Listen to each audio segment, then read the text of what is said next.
Welcome to another BookingKoala tutorial. If you don't have BookingKoala yet, be sure to get it from the link below and follow along step by step. If you're new here, we have lots of tutorials about BookingKoala on our channel. Make sure to subscribe and hit the notification bell so you can easily find us whenever you need help with BookingKoala. In today's video, we're going to walk you through how to disable the pop-up on selection feature in BookingKoala. Let's get started. First, head over to the Settings option and click on it. Next, click on Industries. Choose the forms that you want to modify. Now hover over the Service Category option.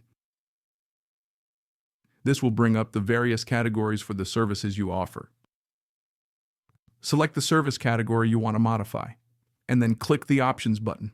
Click on Edit to modify the details of this category. Now scroll down a bit and you'll see the options Set Minimum Price and Set Minimum Time. Uncheck both of these options. Once you've unchecked these options, don't forget to click the Next and then the Save button to apply your changes. And that's it. You've successfully disabled the pop-up on selection feature in BookingKoala. Now your booking process will be smoother for your customers.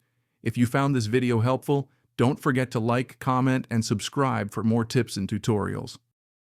If you are interested in a simple-to-use cleaning business app, check out Clean CRM. Right now, you can try it out for free for 30 days.